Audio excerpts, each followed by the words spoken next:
Hello, my name's Amanda Ursel. I'm a nutritionist and I'm working with the At Work caterer at Charlton House to help them find ways of lowering salt in their cooking. We've done really well as a nation to reduce the amount of salt we are eating over the last 10 years, but we need to do even better if we're going to meet the daily target of 6 grams of salt maximum.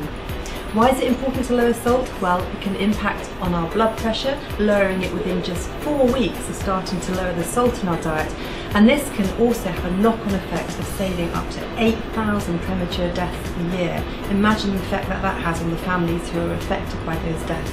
How do we do this? Well, by reducing the amount of processed foods we eat, that's incredibly important, and by lowering the amount of salt we use in our cooking. And Mark's going to demonstrate how to do this now with a fantastic butternut squash and rosemary soup, which uses no salt at all.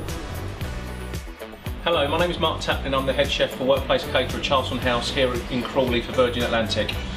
As part of our Wellbeing Being Well Healthy Eating programme, we are working to reduce the amount of salt we serve in our meals. It's not actually that difficult to cut down on the amount of salt you use in your cooking. You could try it in other flavours such as chilli, lemon and rosemary. The good news is it only takes a few weeks for your taste buds to adjust to reducing salt. So why don't you try and give it a go today, not put any additional in your cooking and not put it on your dinner table when you're serving it at meal times. So today the soup we're going to be making is butternut squash and rosemary bisque. Okay, so the first step to make the soup is pour your water into a warm pan. So now the water's come to the boil, we're going to add the diced onion.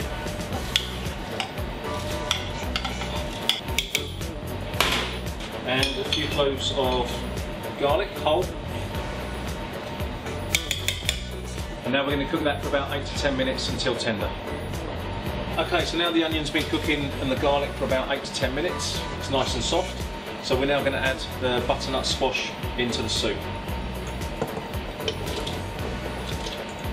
I'm now going to add the rosemary.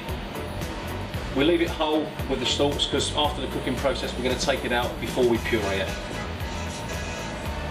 It needs about 8 to 10 minutes to cook till it's nice and tender. Okay, so we're a few minutes away from the end of cooking, so we're now just going to take out the rosemary. So now the last thing I'm going to add just before we puree it is going to be the fresh red chilli. Again, you can put in as little or as much as you like. I'm going to put about 5 slices in just to boost the flavour a little bit. So we're now just going to check to make sure the butternut is nice and tender. The way we do that, pick up a few pieces on a spoon, put a knife, and as you can see, it's running straight through nice and easily, so it's nice and tender. And that tells me it's ready to be pureed. So as I said, we're about to puree the soup now. So we're going to put it into our blender, liquidizer. If you've got like a little Maggi mixer or a little hand blender, any of that will do.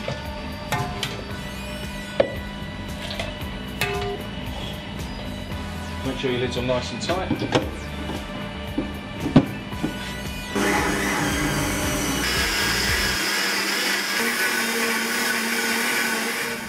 So as you can see, we've now passed the soup. It's a beautiful golden colour.